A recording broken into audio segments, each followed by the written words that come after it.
They said he could have anything. Private jets, waterfront penthouses, patents worth billions. But what he wanted, what he needed, was something he let slip through his fingers the moment he said, "I can't do this." That's all it took. 5 words, one choice, a single moment that turned a loyal heart into a distant memory, and a maid into a millionaire. Let me ask you something real. Have you ever given someone the deepest part of yourself, your trust, your love, your loyalty, only to find out you were nothing more than a passing secret? Not because you weren't enough, but because they were too weak to stand beside you when it mattered most? That's the kind of pain that doesn't scream. It builds, slow, heavy, and silent. If you've ever felt forgotten, underestimated, or used, hit that subscribe button right now, because this one is for you. And if you feel something while watching, like, comment, or share it.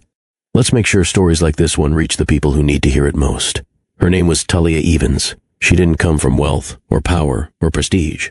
She came from grit. She came from long nights, tired feet, and quiet strength. As a live-in maid working in the shadow of corporate royalty, she blended in. She was never seen, until he saw her.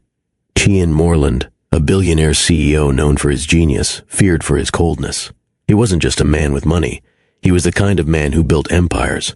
But behind the tailored suits and stoic stares was a soul starving for something real, and with Talia, he found it. What started as fleeting looks turned into late-night talks. What began as distance collapsed into a hidden connection. No one knew. No one could know. Because in his world, love like that was forbidden. He said it wasn't about her. He said he was protecting his image, his legacy, his name. But the truth, he was protecting his fear, and she paid the price for it. What he didn't know, what he never expected, was that the woman he pushed away would rise so high, so powerfully, that one day he'd be standing in a crowd, watching her shine, wishing he could go back in time and make it right. But by then, it was too late. He turned his back on her when she needed him most, and she walked away with nothing. No apology, no explanation, no money. Just a quiet promise to herself, "I will not be broken." She didn't scream. She didn't chase. She packed her things. She held her belly. And she left behind the marble floors and crystal chandeliers for a city that didn't care who she was. But she had something more powerful than pity. She had purpose. Her days were filled with side jobs, cleaning apartments smaller than closets, bussing tables in places where no one looked you in the eye. And her nights? Those were for building something the world couldn't ignore. She wasn't trying to get back at him. She was building a life so solid, he could never touch her again. Because the best kind of revenge isn't loud. It doesn't come with screaming matches or courtroom battles. It comes quietly, with the headlines calling her a visionary. She built a brand from scratch. She turned memory into scent, sorrow into art, and pain into power. People said she had that glow, but it wasn't just glow. It was grit, and it came from every night she cried herself to sleep, holding a baby that didn't ask to be born into betrayal.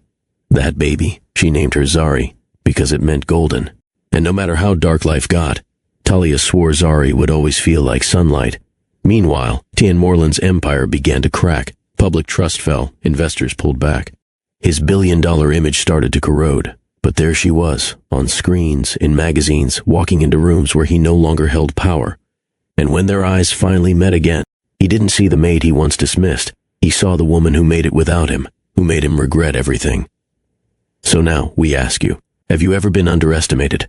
Told you wouldn't make it? Left behind by someone who swore they cared? Then stay right here, because this isn't just a story about betrayal. It's about becoming, about reclaiming your name, about walking back into the room, not as a victim, but as the one who owns it. This is the story of Talia Evans, a woman who started with nothing and built everything. If this story already has your heart beating faster, go ahead and hit subscribe. Tap that like button so more people can discover stories that speak truth. And comment below, what would you say to someone who threw you away, only to come back once you'd made it? Maplehurst was the kind of city where money didn't sleep. It whispered, strutted, and made its presence felt in silence. The air carried the scent of imported leather and ambition. Streets gleamed like polished steel. Security gates didn't creak, they slid open on cue. And at the very top of it all stood the Moreland estate. Perched high above the rest of the city, the Moreland home wasn't just a mansion. It was a statement. Clean lines, stone that looked too perfect to be touched. Windows that never revealed what was inside. It was power, sterile, guarded, and cold. Inside this empire lived Talia Evans, not as a guest, not as a friend, as the help. She wasn't meant to be seen, only noticed when something needed fixing. Floors, silverware, linen, the parts of life the rich wanted perfect but never wanted to think about. But even in uniform, even with her eyes lowered and her posture disciplined, Talia stood out. She didn't wear wealth, but she carried grace. She didn't speak loudly, but her silence made people listen. She wasn't beautiful in the way the Morlands defined it. Plastic, practiced, posed. She was beautiful like warmth on your skin after a long, cold day. Talia moved like she had been born, knowing how to survive in spaces that weren't made for her. She never took more than she gave. She never assumed she belonged. But she worked with a quiet pride that couldn't be stripped from her, even in a house built to remind people like her of their place. And then there was him, Tian Morland, the CEO, the youngest in the city's history to take a tech firm from startup to global juggernaut in under 5 years. He wasn't just rich, he was calculated. Everything about him was measured, his schedule, his answers, even his expressions seemed timed. People didn't question Tian.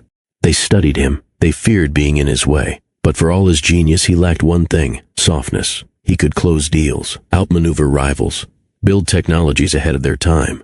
But he hadn't had a real conversation, not one that didn't involve numbers or leverage, in months. Until her.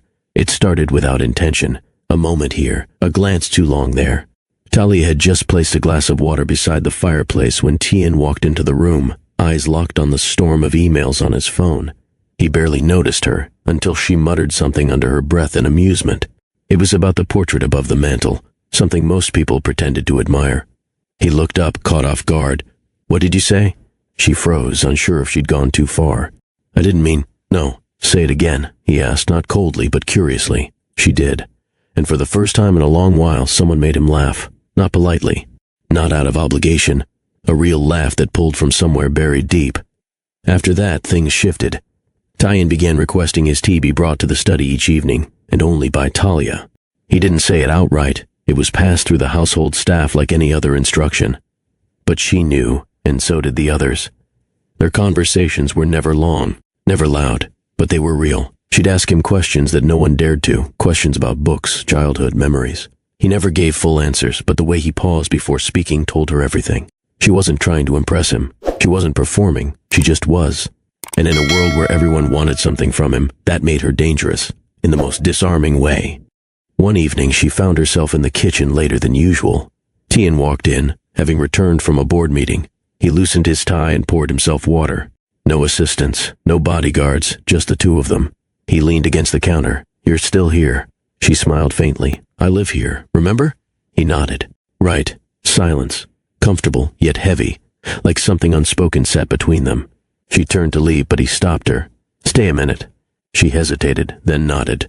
They didn't talk that night, not much, but they didn't need to. Sometimes closeness isn't about words, it's about the space between two people shrinking without effort. Later that week, a blackout swept through the estate. The emergency generators failed for just a few hours, plunging the mansion into rare stillness. Tian found her in the sitting room, lighting candles from the emergency drawer. "Scared of the dark?" she asked him with a smirk. "Not at all," he replied, "but I've never seen this place like this." They sat across from each other, the flickering candlelight casting soft shadows on their faces. There was no electricity, no noise from electronics, no excuses to check a screen, only stillness, and breath, and hearts beginning to speak without permission. Tian wasn't used to silence that felt good. He was used to silence that filled boardrooms, sharp, expectant, pressurized, the kind of silence where people waited for him to speak so they could agree.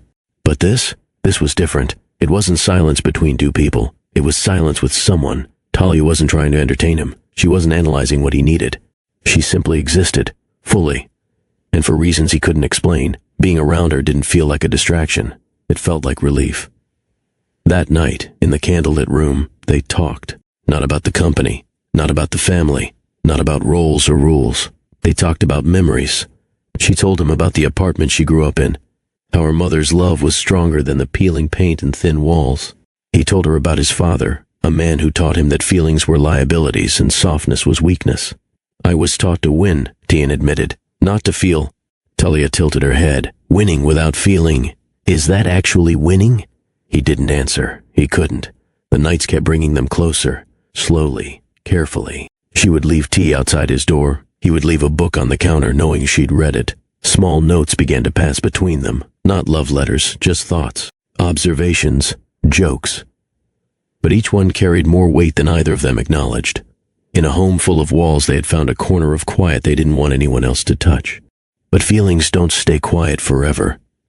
One evening, after a shareholder meeting that stretched well past midnight, Tian came home visibly drained. He found Talia alone in the music room, dusting shelves while humming softly to herself. "You always hum when you think no one's listening," he said as he walked in. She smiled, caught but not embarrassed. "It helps me focus. Don't stop." He didn't sit.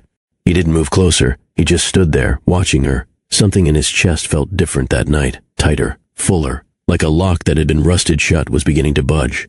"Talia," he said quietly, "can I ask you something?" "Of course. Why are you so calm, all the time?"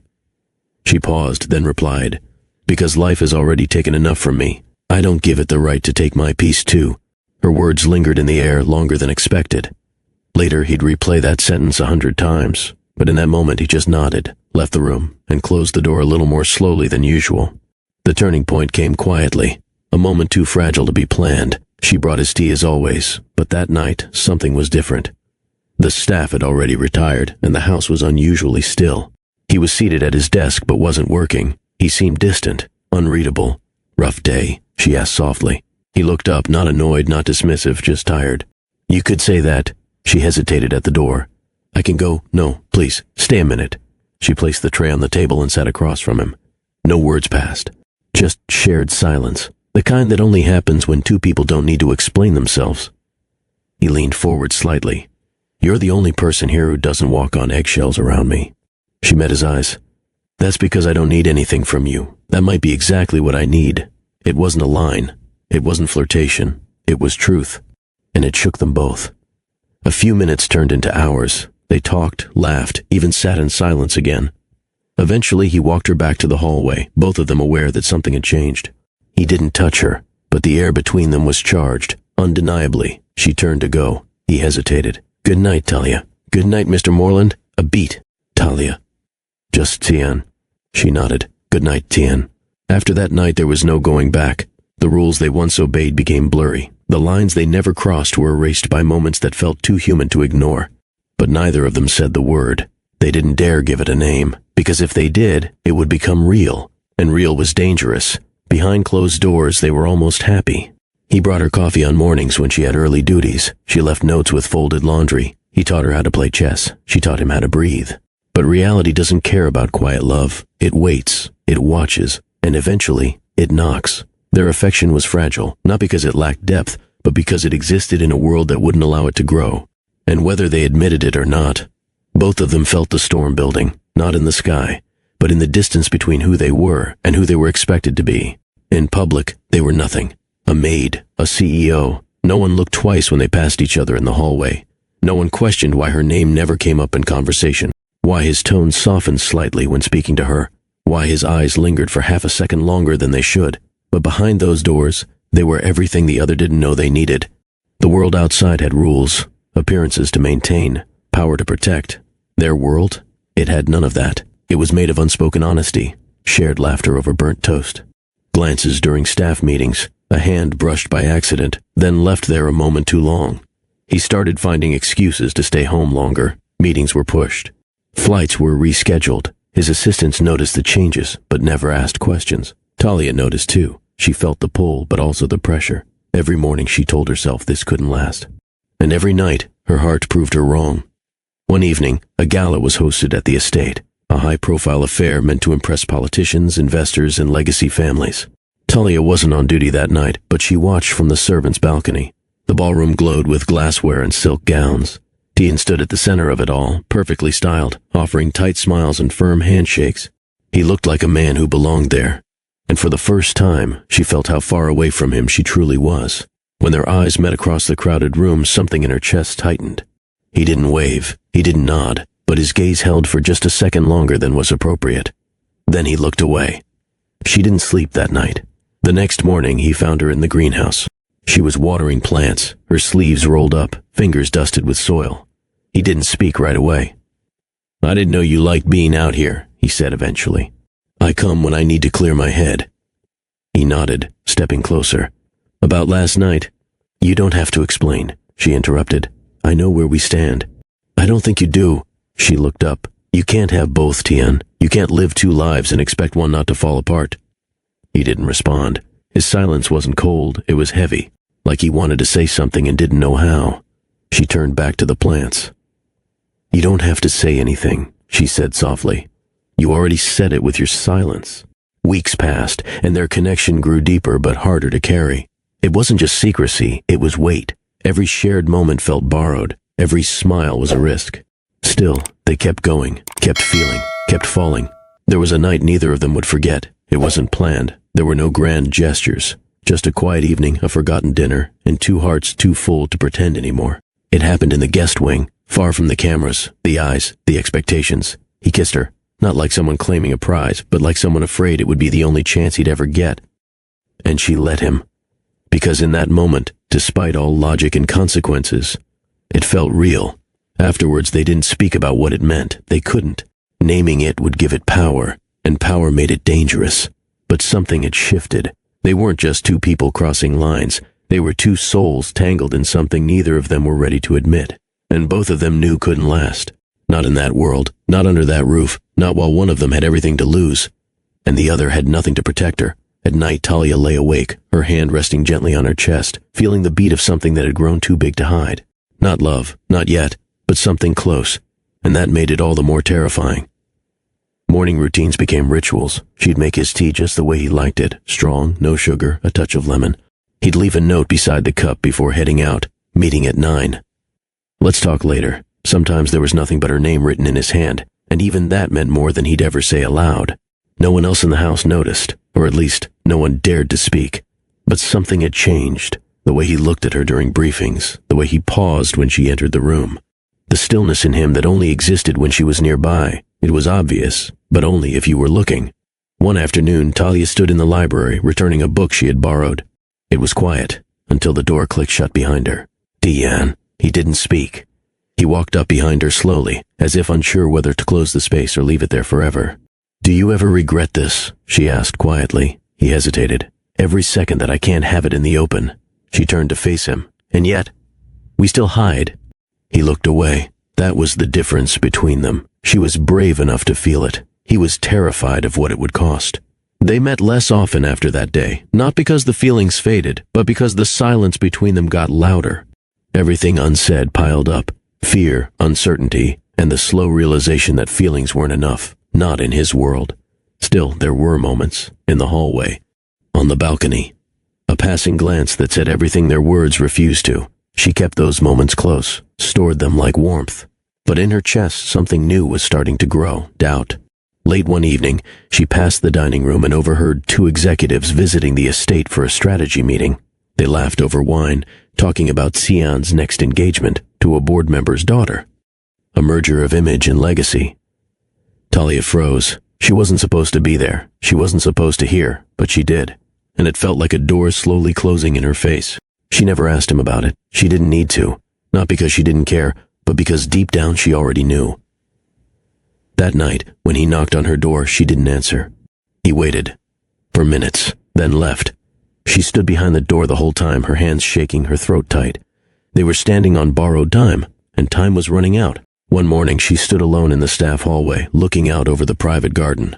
Her reflection stared back at her through the glass. Same face, same eyes. She didn't just feel affection anymore. She felt fear. Fear that she had built her heart around someone who didn't know how to keep it safe. Fear that no matter how deep the connection ran, when it came time to choose, he wouldn't choose her.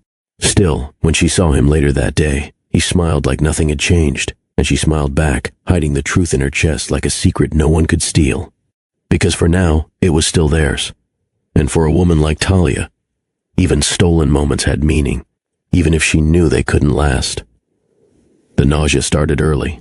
At first, she brushed it off. Maybe the food was too rich, or maybe she hadn't slept enough. She had no time to be sick, not in a house that demanded perfection from everyone but its owners. But it didn't go away. Each morning she found herself slower, dizzier, more fragile. Her skin became more sensitive to the scent of cleaning products. Her chest ached, not just from emotion but something more physical, something undeniable. She borrowed a test, quietly, carefully. She didn't even bring it back to the estate. She waited until her off day and used it in a public restroom. 2 lines, clear, immediate, no room for misunderstanding, pregnant. She sat in that small tiled stall for nearly an hour. Her legs were numb, but her thoughts wouldn't stop moving. This wasn't how it was supposed to happen. Not in secrecy, not in a borrowed life, not with someone who only loved her in shadows. But it was real now, not a theory, not a possibility, a life growing inside her. She thought of the tea they shared, the quiet jokes, the way he looked at her when he thought no one was watching. She thought of how he always hesitated just before touching her, like he wanted more, but never quite let himself cross that final line. And suddenly her chest ached differently, because she didn't know who he would be when she told him. The decision to tell him wasn't easy. She waited days, then a week. She tried to catch him when he was calm, alone. But Tien was always in motion, business calls, briefings, travel. Finally, one evening, she found him in the study, reading through quarterly projections with his tie loosened and his fingers pressed against his temple. He didn't look up right away. "I need to speak with you," she said. His eyes flicked up. "Is everything all right?" "No," she said quietly, "but it will be. Eventually." Something in her voice made him set the papers down. She stood in the doorway for a long moment, then closed it behind her. "I'm pregnant." The words didn't echo. They landed like a stone in the room, final, solid.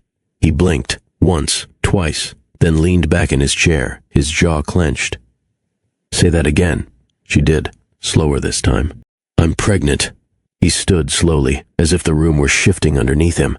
His expression changed, not dramatically, not with yelling or anger, but with a slow, sinking coldness that filled the air between them.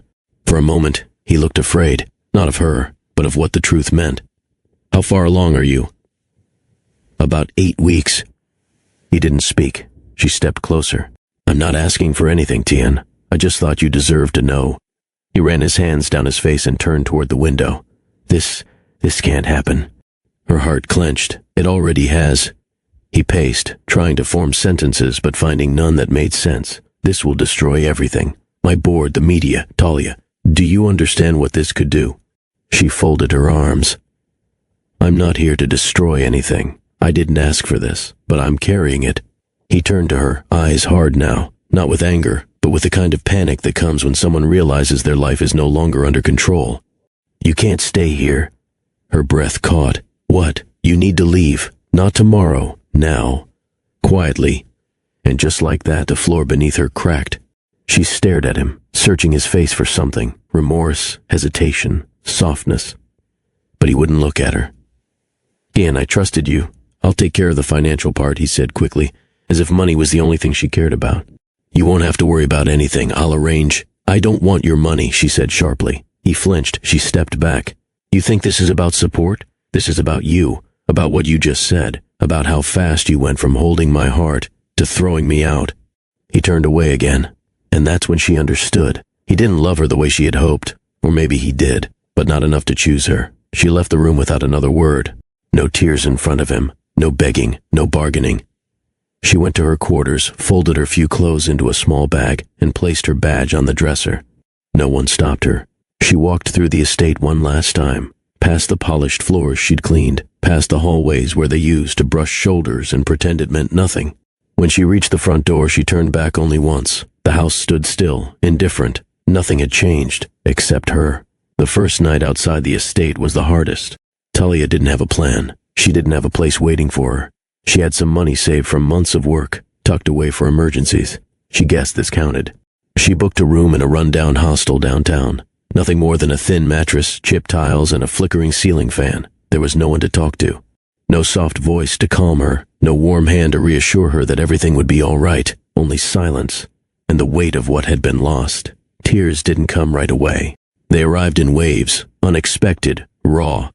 Not the kind of tears you control. These were the kind that happened when your chest cracked from the inside, when the ache became louder than your own thoughts. She buried her face into the pillow and let the pain come without apology. Because what else do you do when the man you thought might love you tells you to disappear? The next morning, she woke up early out of habit. She sat on the edge of the bed and reminded herself to breathe. The world hadn't ended. She was still alive. Her heart still beat, even if it was bruised. And she wasn't alone, not really. She looked down at her belly. It was still too early to show, but she placed her palm over it gently. "I don't know what's coming," she whispered, "but I promise, I won't walk away from you." The days that followed were quiet, numb, heavy. She moved from hostel to a small sublet in a noisy industrial neighborhood. The room was barely large enough for a bed and a small table, but it was hers.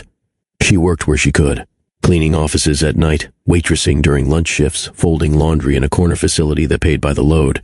She moved carefully, ate what she could afford, drank warm water with lemon when her stomach felt tight. She didn't take calls, didn't answer messages from the staff at the estate who had noticed her sudden disappearance. The world went on, and so did she. It was a lonely kind of strength. She didn't wake up feeling powerful. She woke up because she had to. There were bills now, rent to pay, appointments to make, a growing list of needs she couldn't ignore, but deep beneath the exhaustion, something was forming, not revenge, not bitterness, just resolve. The kind that doesn't shout or demand attention, the kind that builds one quiet decision at a time. One afternoon, after working a double shift, she walked past a bookstore. Something about the display caught her eye, a small, tattered book on the shelf that read, "Build from Rock Bottom." She stood there for a full minute, then walked in. It cost more than she wanted to spend, but she bought it anyway. She read the first chapter in one sitting that night, sitting on the floor, her feet sore, her eyelids heavy. She underlined a sentence that said, "Success doesn't come from rising, it comes from refusing to stay down." She read it again, then whispered it aloud, "Refusing to stay down." In the weeks that followed, her routine hardened. She found ways to stretch her dollars, bulk rice, free clinics, library hours. She took notes, watched free business tutorials on borrowed Wi-Fi. She read about branding, storytelling, product design. She didn't know where she was going yet, but she knew one thing. She was never going back. Some nights she still cried, not because she missed him, though sometimes she did, but because mourning isn't just about love. It's about what love made you believe, the future it made you imagine, the version of yourself you saw in their eyes. Now she had to see herself without him, and slowly, she started to like what she saw. Not because it was easy, but because it was hers. She was still afraid of raising a child alone, of failing, of being forgotten, but every day she stood up anyway. Because when you've been forced to walk away from everything safe, you either fall apart, or you find out what you're made of. The apartment always smelled like burnt food or bleach. There wasn't much light, the walls were bare, but it was a place she could lock behind her, a place where no one told her when to come or go. She worked, slept, worked again. Until one day, after a cleaning shift, she passed a street market. One of the vendors was selling hand-poured candles. Talia paused, drawn in by the simple warmth of them. She picked one up and inhaled. It smelled like oranges and vanilla. The vendor smiled. "Memories, right?" Talia blinked. "What do you mean?" "The scents," the woman said. "They remind people of moments. That's why they sell." Talia stood there a little longer, her mind already turning. She bought the smallest one and walked home with the bag pressed to her chest. That night, after her shift, she lit it and sat on the floor, staring into the flickering glow. She closed her eyes, and for the first time in weeks, she allowed herself to dream. She remembered her mother's old trick, melting leftover wax and reshaping it into makeshift candles. It wasn't elegant, but it worked. The next day, she scraped together what she could and visited a discount store. Wax, wicks, 2 small jars. She poured her first candle in a chipped mug. It burned unevenly and smelled faintly like cinnamon and soap, but it lit. And that was enough. She didn't post about it. She didn't brag. She just made another, and another. She experimented with mixing scents, coffee and pine, honey and mint, lavender and orange.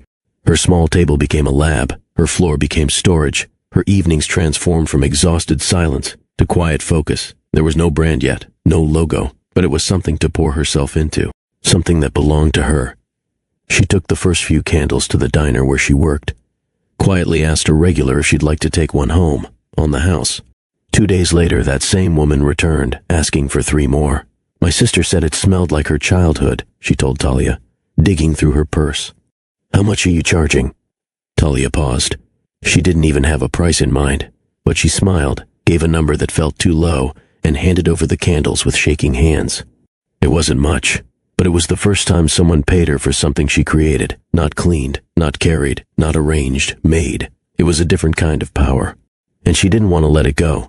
She borrowed time at the public library, printing tiny labels from a computer that froze every 10 minutes. She picked the name carefully, not something flashy, something personal, golden ember, because that's what she felt like, burnt at the edges but still warm at the center, still burning. quiet but steady, and gold because of the baby growing inside her. The one she now spoke to in the mornings, one hand over her belly, promising, "We're going to be okay." As the months went by, her belly grew rounder, her steps slower. Employers started giving her fewer shifts. Customers stared too long. Strangers judged. But she never missed a rent payment. Never let the lights go out. Never asked Tion for help. Even when she saw his name in a headline. Even when she spotted his face on a billboard, stone-faced and powerful as ever. She didn't reach out. Not once. Because needing someone who walked away from you? That was a debt she refused to owe again. Instead, she poured more candles. And when her hands shook from exhaustion, she kept going anyway. She sold them from her backpack, on sidewalks, at bus stops, in break rooms. She wasn't trying to build an empire. She was just trying to build a life. She went into labor on a cold Tuesday morning. No warning. No one by her side. She had been folding linens at a part-time job when the first sharp pain struck. She grabbed the edge of the counter, exhaled, and tried to keep working. But the second wave came stronger. She nodded to the manager, barely able to speak. He called a cab. She rode alone, biting her lip the whole way, her hands clenched into the seat. There was no partner holding her hand, no anxious pacing father in the hallway. Just her, and the life she was about to bring into the world. The delivery was hard, long, hours blurred together. But when it was over, and she heard the first cry fill the room, Talia didn't feel pain anymore. She felt power. The nurse placed the baby girl into her arms, tiny fingers curling against her chest. Her eyes, though barely open, reminded Talia of someone. But the thought vanished as quickly as it came, because in that moment, nothing else mattered. She had a daughter now, and no one could take that from her. She named her Zari, a name she had whispered to herself in the quiet months. It meant golden. It meant light. It meant everything that had kept her going when she had nothing else. The first few weeks were a blur of feedings, diapers, sleepless nights, and aching muscles. But Talia moved through it like someone who knew what was at stake. There were no baby showers, no nursery, just a bassinet in the corner of her one-room apartment, and a heart that beat faster every time Zari made the smallest sound. And still, she worked. With one arm, she held her daughter. With the other, she poured wax. Golden ember candles became her side hustle, then her second income, then something more. Every order felt like a vote of belief. Every compliment fueled the fire. She wrote personalized notes to each customer, not because it was good marketing, but because it was real. She wasn't just selling candles. She was telling a story of survival, of healing, of finding beauty in places people overlook, just like she had been overlooked. At night, she stared at Zari's sleeping face and whispered promises into the dark. "You'll never wonder if you were wanted." These weren't just words. They were blueprints. Talia was building something, not just a brand, but a legacy. Months passed, orders picked up. People started talking about her candles on local forums, tagging her page, recommending her to friends. She reinvested every dollar, bought better materials, found a supplier willing to give her discounts, rented time in a shared workspace. No investors, no loans. Just effort. She still didn't wear makeup, still didn't go out. But something in her eyes had changed. She wasn't hiding anymore. One day, a woman who worked at a boutique walked into the cafe where Talia was delivering a small order. She caught sight of the candles and asked, "Where did you get these?" Talia told her she made them. The woman asked for a meeting. 1 week later, golden ember candles were on the shelves of a high-end lifestyle store downtown. Talia didn't celebrate with champagne or announcements. She held her daughter a little closer that night. That was enough, because now the future didn't feel so far away. She still thought of Sion sometimes, not with anger, not with longing, just with clarity. He had made his choice. She had made hers, and in the end, walking away had done more than break her heart. It had revealed it. The success didn't come fast. It came after rejection, sweat, and silence.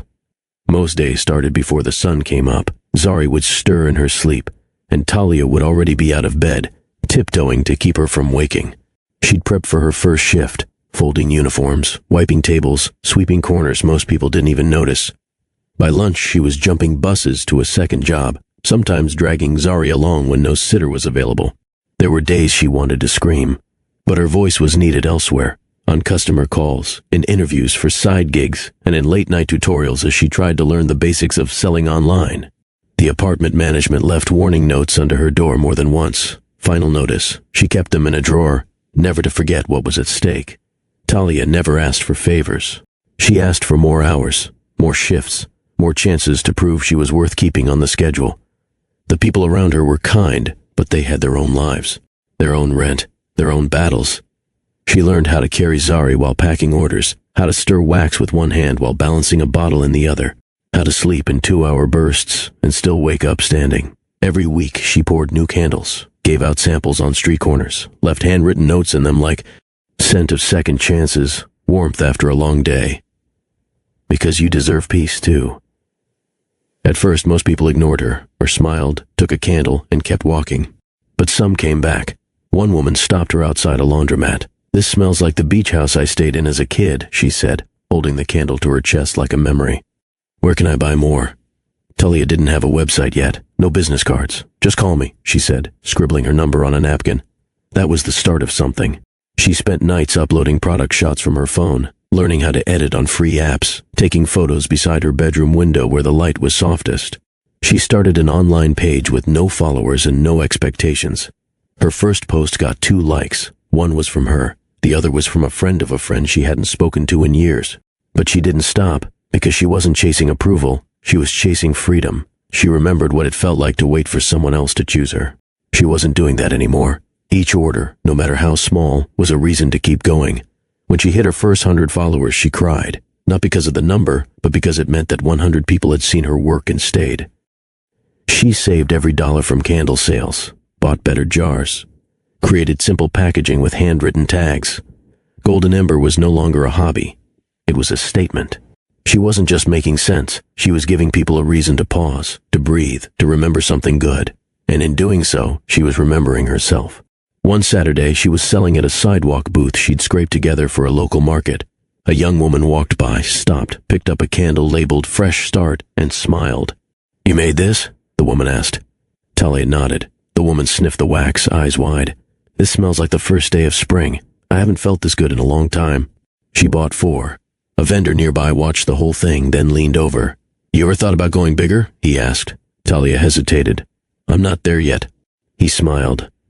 "I think you're closer than you think.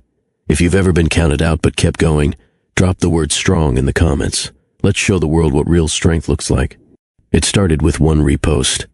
A woman who bought a candle from the street fair posted a photo of it beside her bathtub with the caption, "This scent makes me feel like my life is finally settling." The image wasn't viral, but it reached a blogger. That blogger messaged Talia asking if she could review the product. Talia packaged her best-selling scent, golden milk and cardamom, and included a thank you note that read, "Handmade during midnight hours by a mother who didn't stop believing in better days."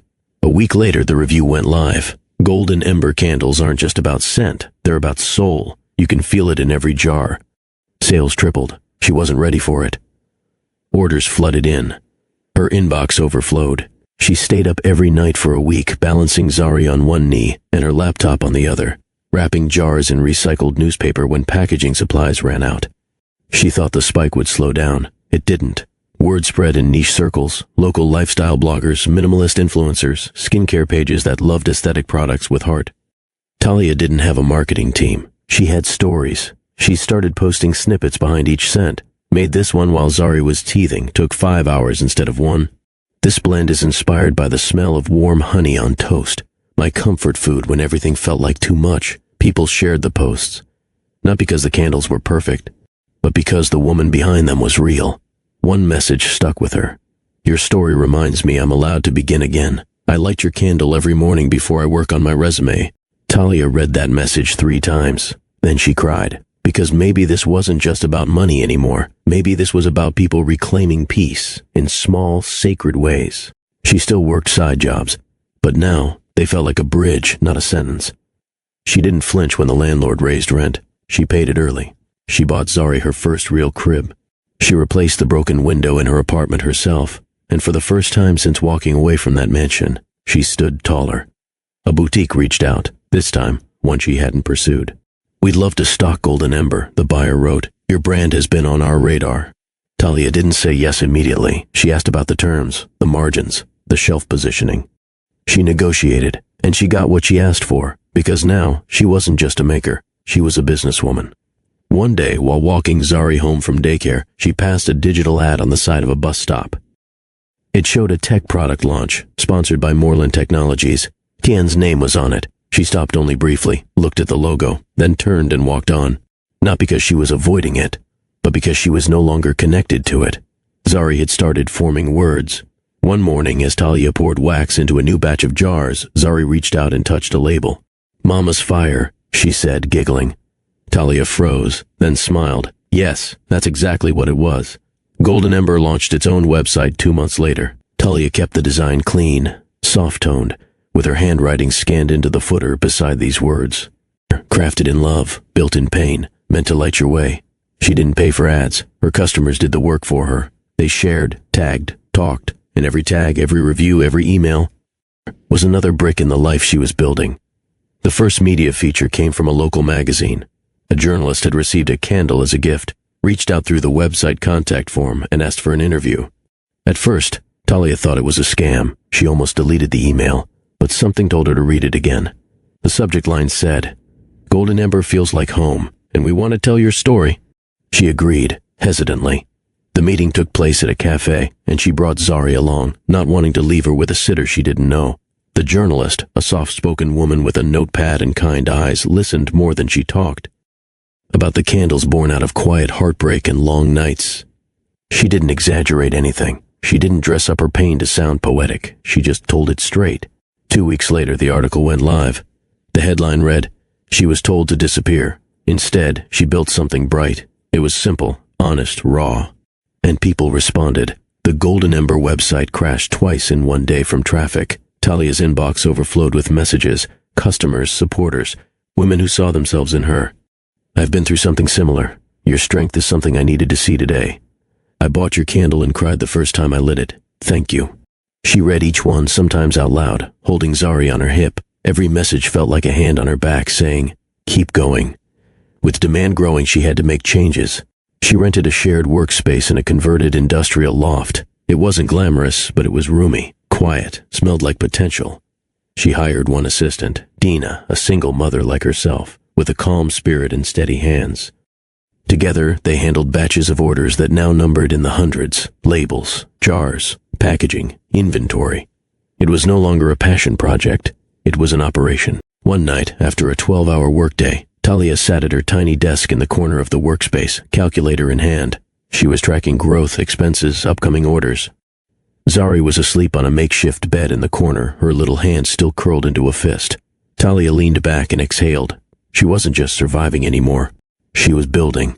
More boutiques reached out. A regional chain asked to place Golden Ember on select shelves for a holiday promotion. Talia didn't rush. She negotiated slowly, making sure nothing diluted the story behind each scent. She turned down 2 licensing deals, said no to a rebranding agency that offered to modernize her packaging. They didn't understand. The handwriting on each label wasn't a design flaw. It was her fingerprint. She wasn't chasing image. She was preserving identity. One day, while prepping a shipment, she got a phone call. The voice on the other end was from a national morning show. "We're running a segment on founders who beat the odds. We'd love to feature Golden Ember." She froze. This was the kind of opportunity people dreamed of. But even now, she didn't feel like she'd made it. She still had bills, still had wax burns on her hands, still had nights when the future felt fragile. But she also had a product she believed in, a story she didn't regret, a daughter watching her every move. She said yes. In the mirror that night, Talia didn't see a former maid. She didn't see a girl who got left behind. She saw a woman who never asked for a shortcut and got stronger anyway. The morning of the interview, the studio was colder than expected. Bright lights overhead, production assistants moving fast, makeup artists brushing on powder and asking her to breathe. Talia sat still, hands folded in her lap, waiting to be called. Zari was with Dina, happily babbling into a juice cup, unaware that her mother was about to be seen by millions. She wore a dark emerald blouse, simple, elegant, no stylists, no designers, just her. A producer handed her a small earpiece and smiled. "You'll do great, just speak from the heart." She nodded once. She'd been doing that all along. The segment opened with a clip montage of candles, customer reviews, and a few still images from the article that had first gone viral. Then the host turned to her with a warm grin. Joining us now is the founder of Golden Ember, a brand that began in a one-bedroom apartment and is now inspiring women all over the country. Talia Evans, welcome. She smiled. "Thank you for having me." Her voice was calm, not rehearsed, not overly polished, just real. They asked about how it started. She told them about learning candle making from her mother, about working long shifts, about naming the company after what she hoped to become, burned but still glowing. They asked about Zari. She smiled softer. She's the reason I didn't quit. Every time I thought I couldn't do it, I looked at her and remembered why I had to. Then came the question she knew might come. Was there a moment when everything changed? She paused. Yes, she thought. There was a moment, a study, a betrayal, a bag packed in silence. But she didn't bring it up.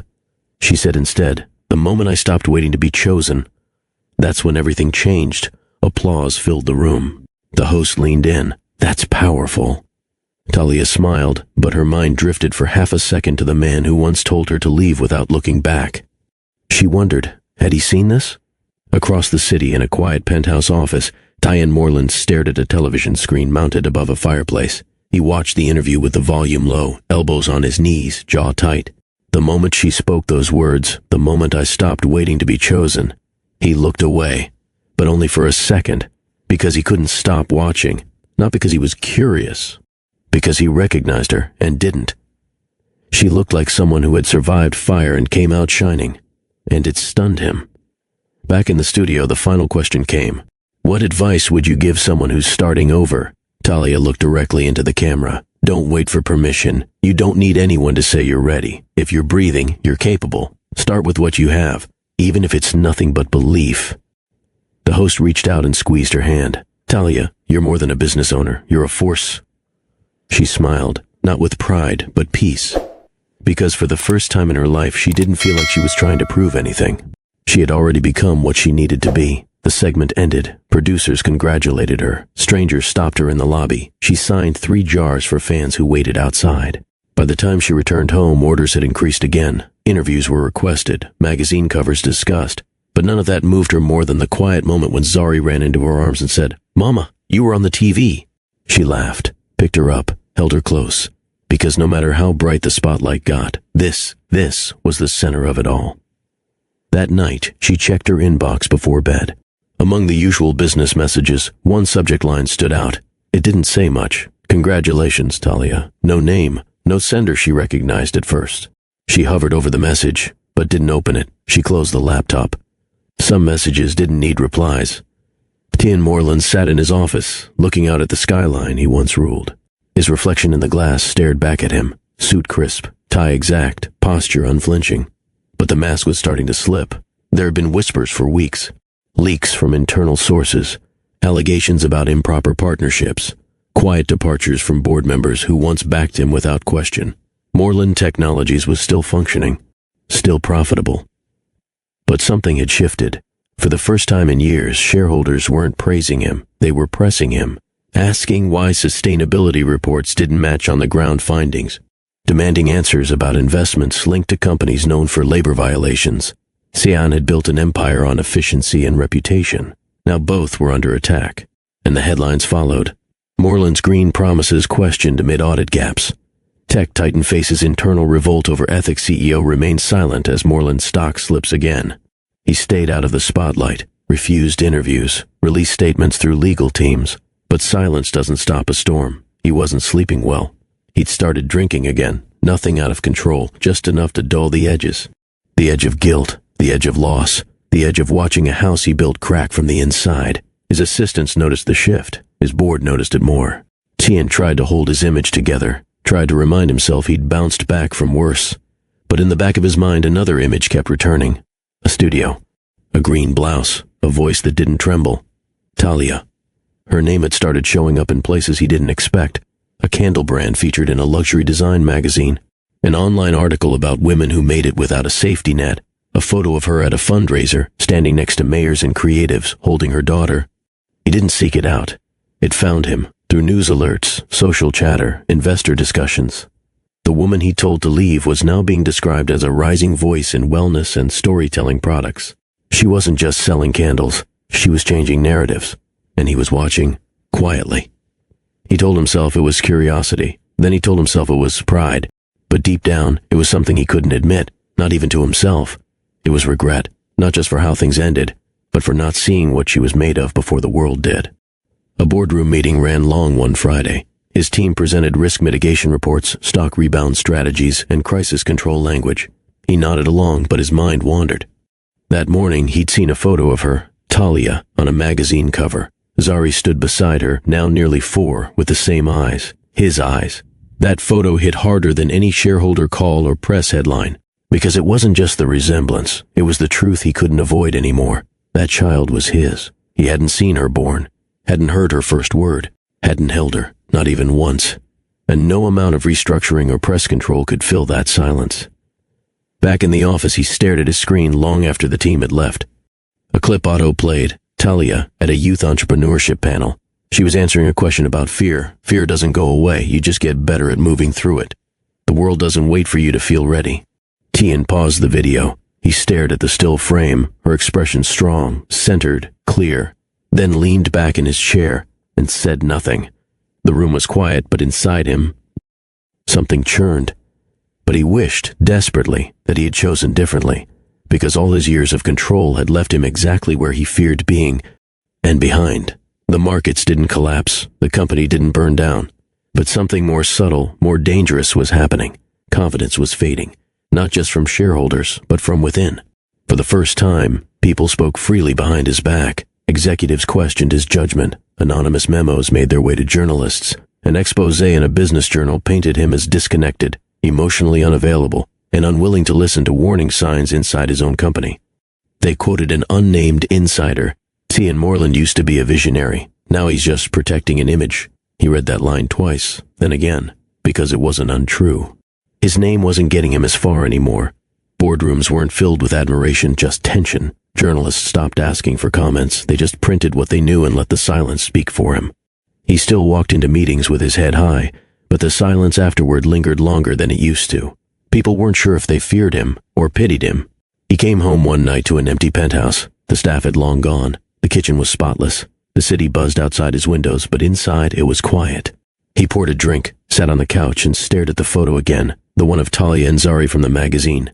Zari was smiling, holding a small candle in her hand like a toy.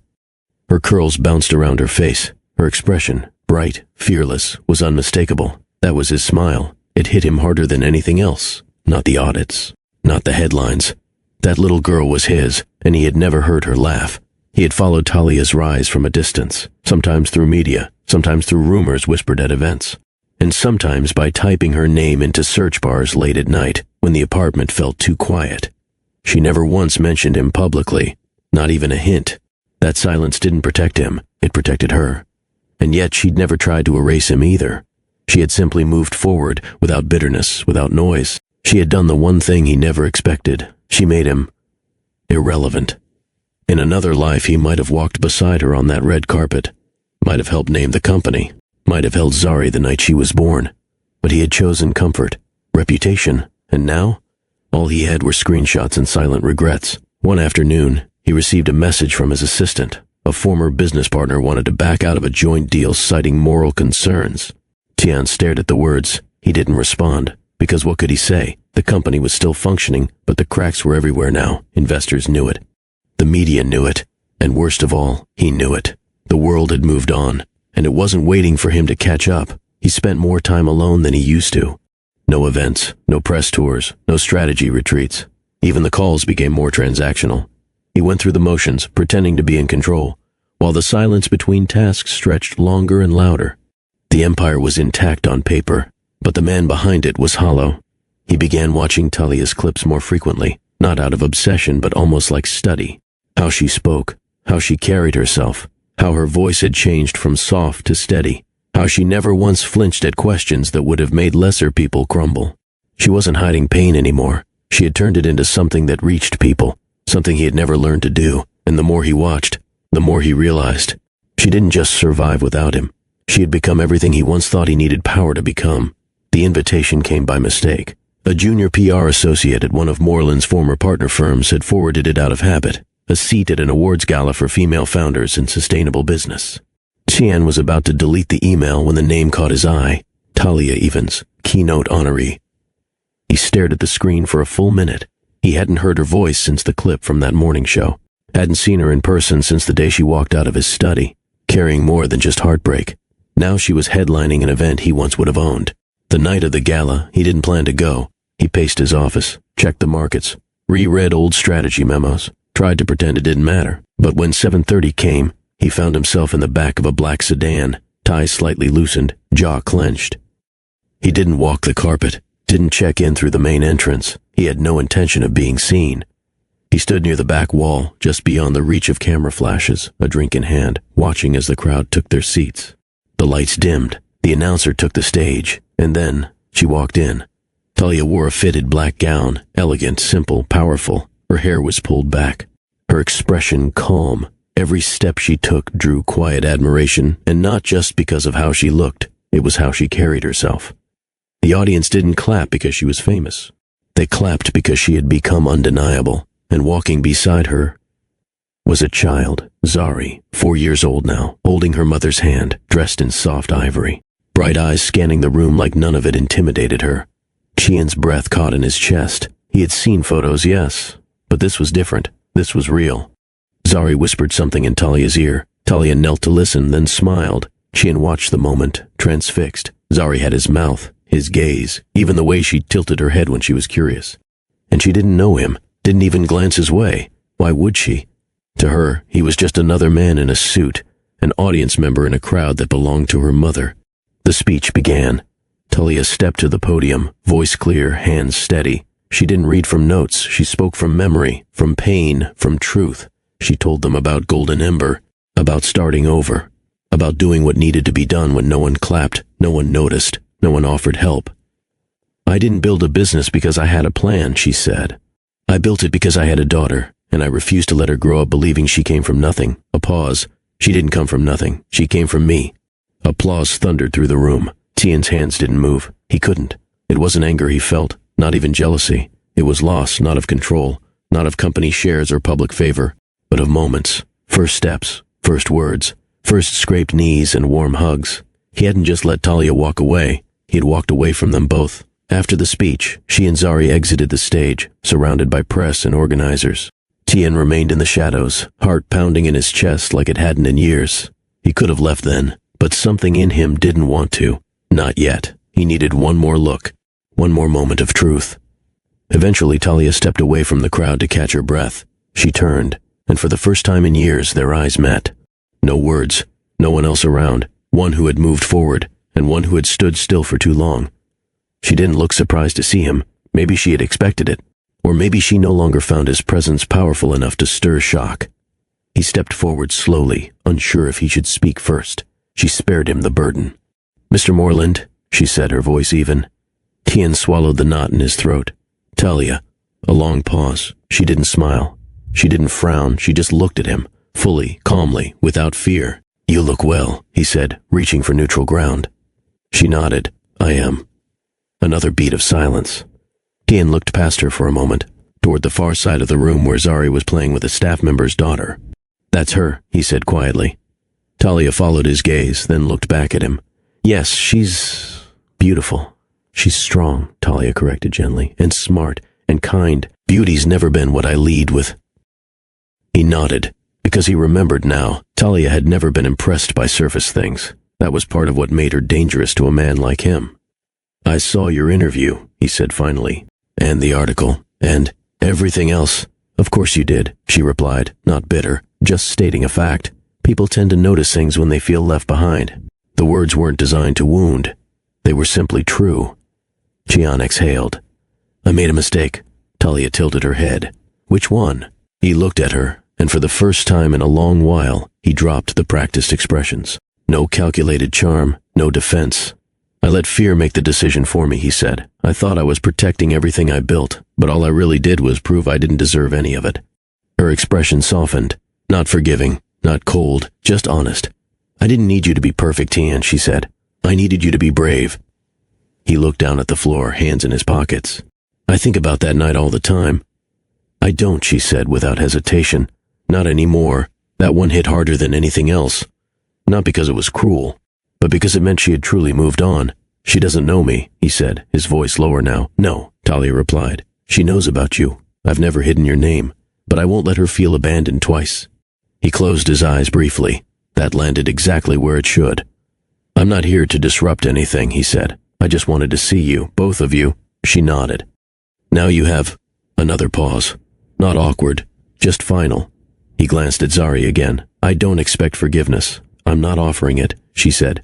Then after a breath, but I'm not holding on to anger either. He looked at her, and for a second he saw the woman he once shared late-night tea with in the kitchen, the one who used to make him laugh when no one else could. Only now she was more, not because of what she had gained, but because of what she had released. Take care of yourself, Tian, she said, and with that she turned, walked away. Not rushed, not flustered, just finished. He didn't follow. He didn't call after her, because some doors, once closed, aren't meant to be opened again. Not out of punishment, but out of growth. The room was golden with soft lights and quiet orchestral strings. Conversations floated gently above clinking glasses. The annual Global Impact Gala was known for its elegance and exclusivity. The guest list included policymakers, investors, tech leaders, creatives, and media executives. It was the kind of event where wealth wasn't flaunted, it was understood. Tian Moreland stood near the back, sipping from a glass he hadn't tasted. His name still carried weight, even if the applause didn't come as quickly as it used to. He was present, polite, measured, but detached. He had done his rounds, shaken the right hands, given the expected nods, and then the room changed, not audibly, not visibly, but the energy shifted. All eyes turned, some slowly, some without trying to hide it. Tian followed the pull of the room and saw her, Talia. She entered in a velvet green gown, fitted with an open neckline and long sleeves that flowed just past her wrists. It wasn't flashy. It didn't need to be. It whispered confidence. Her walk was unhurried, not designed to capture attention, but impossible to ignore. Her hair was pulled back into a sleek bun. Her earrings were simple gold, matching the delicate pin at her waist that held her name tag, Talia Evans, founder, Golden Ember. Tian didn't move. She wasn't just beautiful. She was composed, untouchable, beyond him now in every way, and he knew it. Talia moved with intention. She greeted people with warmth, listened closely, responded thoughtfully. Cameras didn't intimidate her.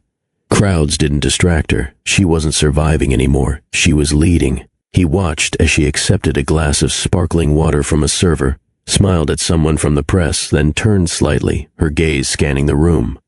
Their eyes met. Neither flinched. But something inside him shifted.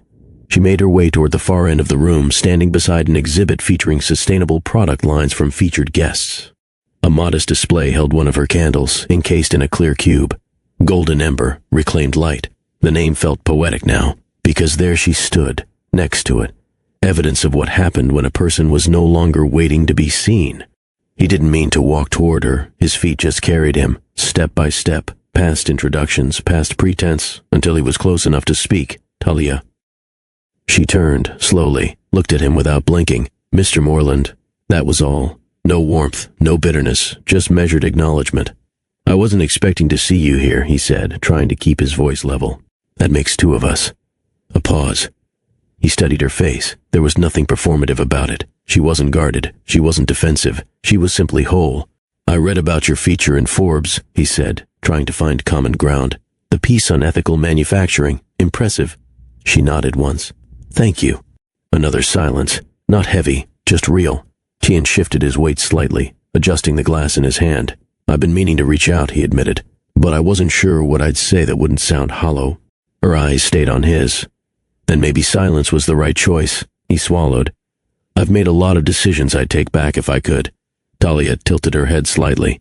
But you can't know. I can't. She looked down briefly, then back up. Fear is expensive, Tian. He blinked. You lost more than you know. If you were Talia at this gala, what would you say to Cian? Comment below. I want to hear your ending. Tian didn't respond right away. Talia's words, fear is expensive, still hung between them, soft but immovable. He nodded slowly, setting his glass down on the edge of the display table beside her candle. I know it cost me something I can't get back, he said. She didn't agree. She didn't disagree. Because he wasn't wrong. But it wasn't her job to comfort him anymore. I didn't come here to reopen anything, he added after a pause. I came because I thought maybe I'd get to say it in person. Say what? That I was wrong. He let the silence stretch. I should have stood beside you, he said. I should have chosen differently. Talia breathed in gently, eyes steady. I never needed you to choose me, Tian, she replied. I needed you to believe I was worth standing still for. His shoulders dropped slightly. Not in defeat, but in realization. She continued, you thought the risk was me, the scandal, the headlines, But the real risk was being human, and that scared you more than failure ever could. He couldn't deny it. That was the truth. I built a life that looked perfect from the outside, he said, and it worked, until it didn't. Talia's tone remained even. You don't have to explain it. I lived the results. They both glanced around the room for a moment. People were still mingling, networking, unaware of the quiet storm that had just passed through the far end of the ballroom. Tian spoke again. Does she know who I am? Talia looked at him, carefully now. She knows your name. She knows that you and I were once connected, but she doesn't ask much about you. His voice was tight. That's fair. She's not bitter, Talia added. She's just full of other things. Joy, curiosity, wonder. He nodded, jaw set. That's good. You don't have to worry. She's not growing up angry. I didn't hand her that. That might have been the kindest and most painful thing Talia could have said. After a long moment, he cleared his throat. I won't get in the way. You won't, she agreed. But if she ever does ask, I'll tell her you were afraid, Talia said gently. And then I'll tell her what it taught me. He looked at her again. You're not angry anymore, are you? No, she said. He believed her, because there was no resentment in her tone. Just history, just closure. A few more seconds passed. Then she extended her hand, not as an invitation, but as a gesture of peace. For a second, neither of them moved. Then she let go. Just like that. Talia, he said, one final time. She looked up. I'm proud of what you've built. She gave the faintest nod. So am I. Then she turned and walked away, shoulders straight, pace calm. And he watched, not with longing, not with hope, just with quiet understanding of a truth he'd carry for the rest of his life. She didn't win to prove him wrong. She rose because it was the only direction she ever intended to go. Talia stepped away from the conversation without glancing back. She didn't need to. There was nothing left unsaid. She walked through the gala with the same calm she'd arrived with, unbothered, unburdened. Every step reaffirmed her reality. She wasn't someone's secret anymore. She was someone's example, and that someone was waiting for her at the end of the room, holding a juice box with both hands and swaying to music only she could hear. Zari. As soon as Talia reached her, Zari looked up and smiled. You were gone a long time, she said softly. Talia crouched to her level, just had to talk to someone. Did you win anything? Zari asked, squinting at her badge. Talia laughed gently. Not today. But I think I won something better. Zari tilted her head. Like what? Talia brushed her hair back from her face. Clarity. They stood together, side by side, near the glass doors overlooking the garden outside. The city lights flickered beyond the trees. Zari leaned her head against her mother's side. Everyone here looks so shiny, she whispered. Talia smiled. Some of them are, but being shiny and being solid aren't always the same thing. Zari nodded like she understood, even if she didn't fully. One day she would. Is he your friend? Zari asked suddenly. Talia knew who she meant without needing clarification. No, she said simply. But he's someone who used to know me. Zari looked up. Do I know him? No, baby. But you've seen parts of him. In the mirror. Zari blinked, her small face scrunching with curiosity. Is he the man from the pictures? Yes. Zari looked away, then shrugged. Okay, no follow-up questions. No need. Children know when to let silence speak. Talia took her daughter's hand. I want you to grow up knowing something. Zari perked up, listening closely.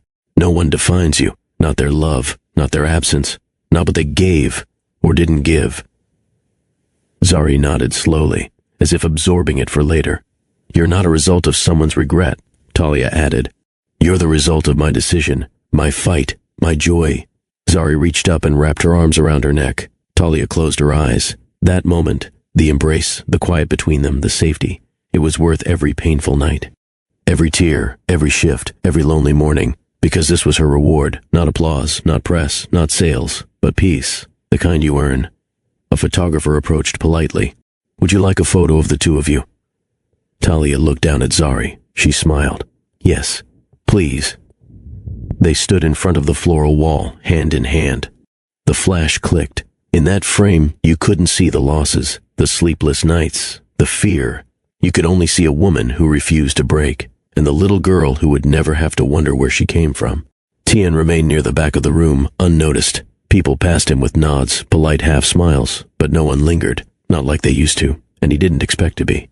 Across the room, Talia stood near a table, laughing quietly with a group of founders. Her presence wasn't loud. It was magnetic, unforced, effortless. Zari clung to her leg, still half awake, fingers wrapped around her mother's dress. Tian watched the two of them for a final moment. He wasn't angry, not at her, not even at himself anymore. What he felt was acceptance, the kind that comes when a lesson finally lands. There was a time when he would have seen her as a threat to his image. Now he saw her for what she'd always been, brave. He had chosen the safer path once. But safety never leads to legacy. And now someone else would learn from her, grow from her, be raised by her. He took one last sip from his untouched glass, then placed it gently on the tray of a passing server. His phone buzzed in his pocket, a calendar alert for another meeting that now felt strangely irrelevant. He dismissed the notification without reading it, then turned to leave. He passed the exit slowly, hands in his pockets, posture still tall, but lighter.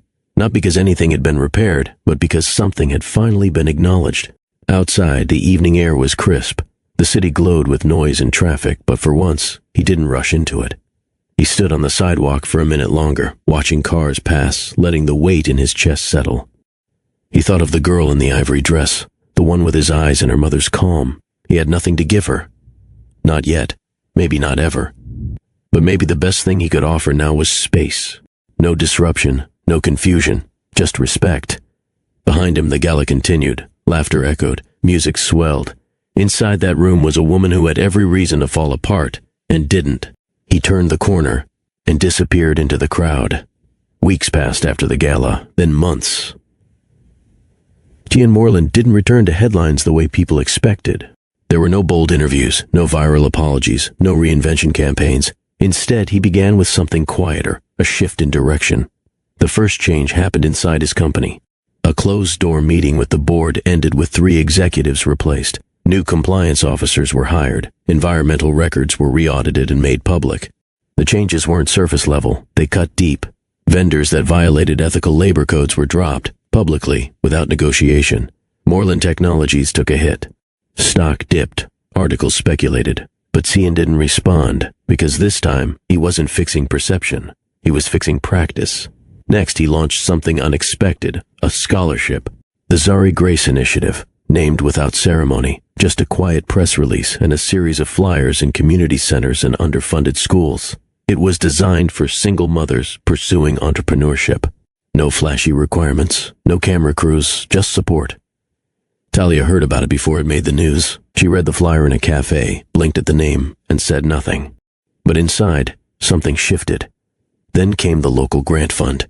He backed young founders with community-focused business ideas. He personally mentored 2 applicants.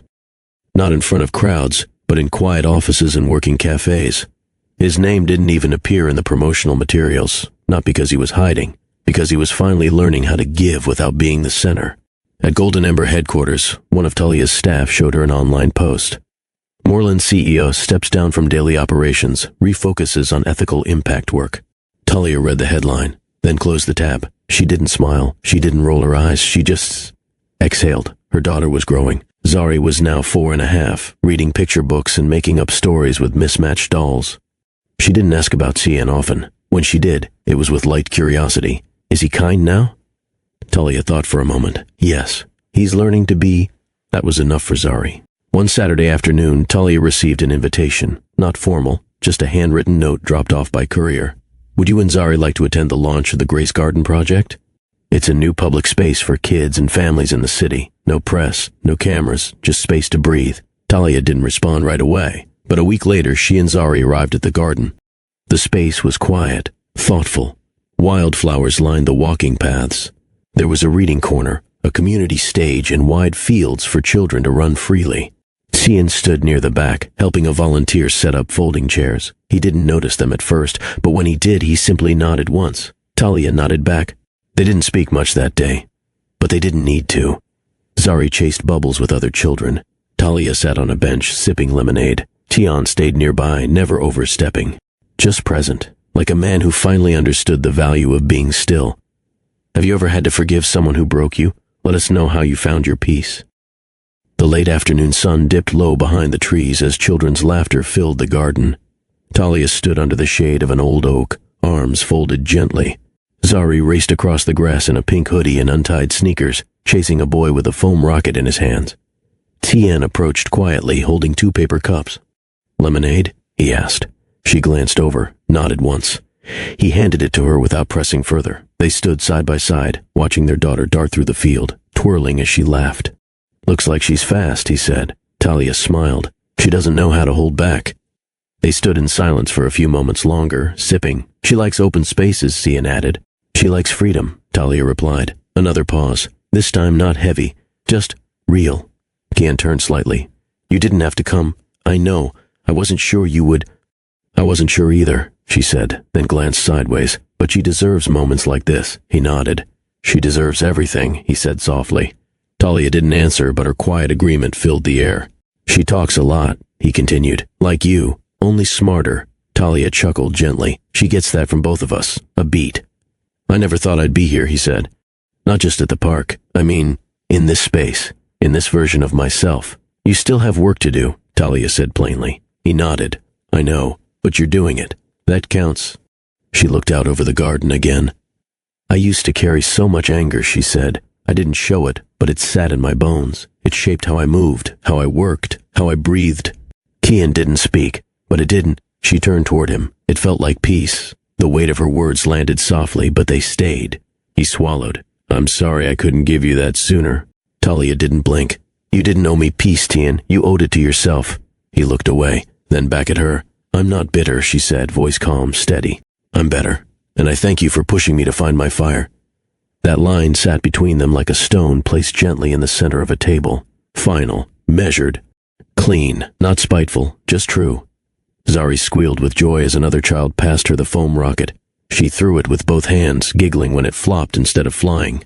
Cian smiled. "She's good at laughing. She's had good reasons to." Talia sipped her lemonade again, eyes never leaving her daughter. "I don't expect anything," Cian said at last. "No title, no second chance, not even forgiveness." "I know," she replied, "and that's how I know you've changed." The two stood together a few minutes more. Then Zari came bounding over, cheeks flushed. "Can I get ice cream? They said there's a truck." Talia crouched to her level.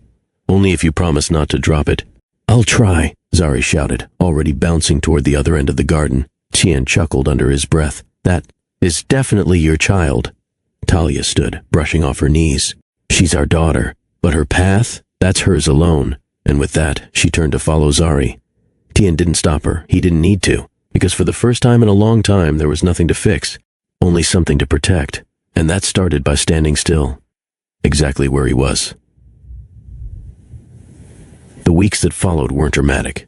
There were no surprise visits, no drawn-out conversations, just small, steady signals that Cian had changed. Every second Saturday, he met Zari at a community library. Sometimes they read, sometimes they colored, sometimes they just sat side by side, working through beginner math puzzles. There were no grand gifts, no awkward questions, just presence. And Zari, in her curious, careful way, began to warm to him, not because he chased it, but because he earned it. One day, she showed up holding a page she'd drawn herself. It was a lopsided tree, a candle beside it, and two stick figures standing under the branches. One with long hair, one in a tie. "This is my garden picture," she said. "It's Mommy, and it's you." Cian looked up. Talia stood at the door watching them. She didn't say anything, but her expression, soft, neutral, accepting, said enough. At Golden Ember's 5th anniversary, a letter arrived at the office. No name on the envelope, just clean handwriting and a pressed return address. Inside, "What you've built is more than a business. It's a legacy. Thank you for giving my daughter the kind of role model I couldn't be. I'm still learning, but I'm watching. And I'm proud." CM Talia read it once, then again. She didn't cry. She simply folded it, placed it in a drawer, and went back to work. Because closure didn't always need to be loud. Sometimes it just meant knowing. At a small spring market, Zari sold handmade bookmarks and melted wax crayons in tiny paper bags. Cian showed up an hour before closing. He didn't approach the booth, just stood near the sidewalk and waved. Zari waved back, proudly holding up a bookmark with his name on it in bubble letters. Talia noticed. She didn't wave, but she didn't walk away either. Later that evening, as Zari climbed into the car, she asked, "Can we see him again next week?" Talia adjusted her daughter's seatbelt, smiled faintly, and said, "We'll see." This was how it happened. Not in a rush, not with promises, just brick by brick, moment by moment. Cian never asked for another chance at love. Talia never offered one. But what they did share was something better, a mutual commitment to the little girl who carried both their DNA but none of their damage. Zari didn't need to heal from her parents. She got to grow because they healed themselves. By midsummer, people in Maplehurst whispered about Sion again. But this time, it wasn't about scandal or money. It was about the changes. The way he showed up at youth programs unannounced, just to listen. The way he walked out of a boardroom to attend Zari's school play, where she wore butterfly wings and proudly recited 3 lines into a mic that echoed. The way he stopped correcting the past and started showing up for the future. He never reclaimed what he lost, but he learned how to care for what remained. It was a Sunday afternoon at the community center. A spring fair filled the space with soft music, handmade booths, and folding tables where local vendors displayed everything from jewelry to baked goods.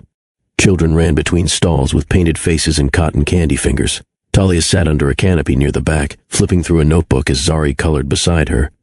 Across from them, a volunteer was reading stories aloud from a picture book.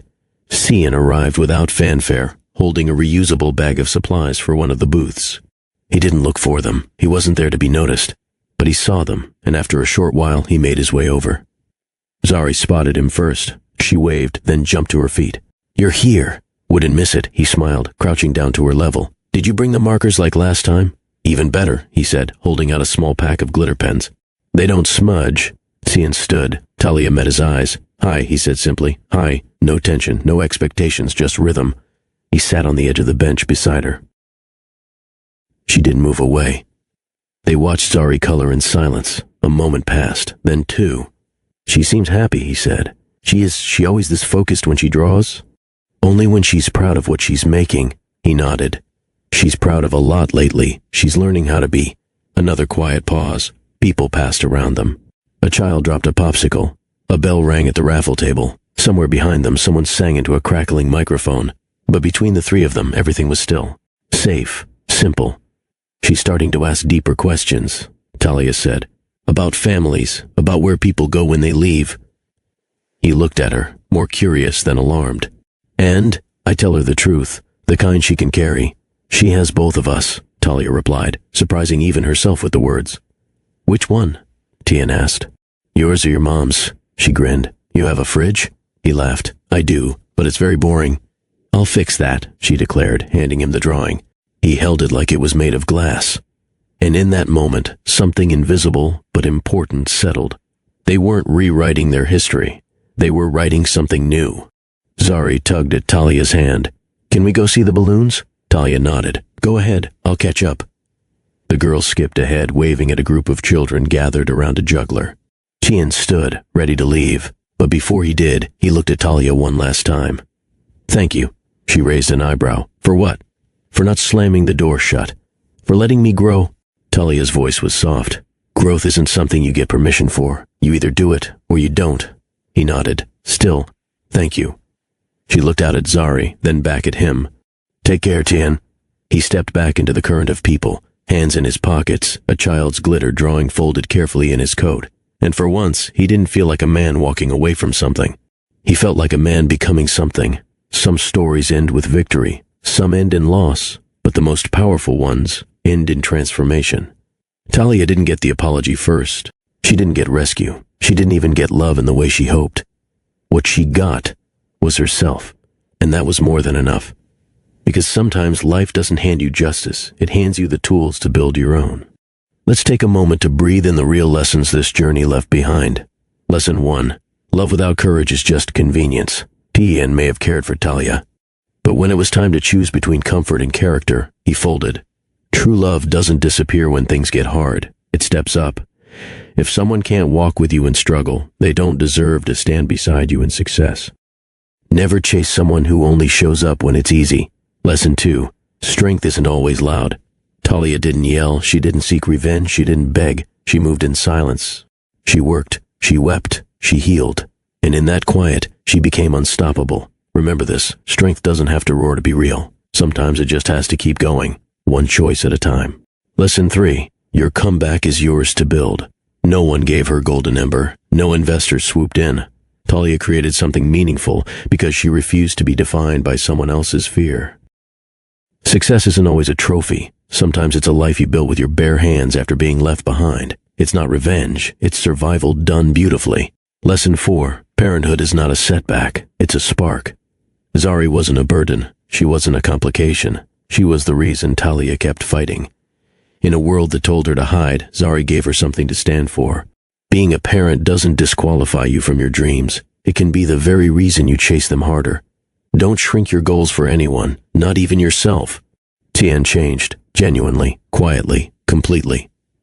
But Talia didn't hand him a second chance at her heart. She gave him co-parenting, respect, and boundaries. And that's enough. Forgiveness doesn't mean reunion. Growth doesn't mean repeating old chapters. You can acknowledge someone's evolution and still protect the peace you fought to build. Now pause, truly pause, and ask yourself, have you ever had to start over? Have you ever been left behind, counted out, told you weren't enough? If so, this story isn't just Talia's. It's yours. You don't have to roar to rise. You don't need permission to heal. You don't need validation to win. All you need is one choice. Keep building. Even if no one claps yet. Even if the room is quiet. Even if the road is slow. Your future is not defined by someone who gave up on you. It's created by every step you take forward. If this story touched your heart, please subscribe, like, and share it with someone who needs inspiration today. We rise by lifting others. Let's make sure more people remember this truth. You can be broken, bruised, and doubted, and still come back brilliant.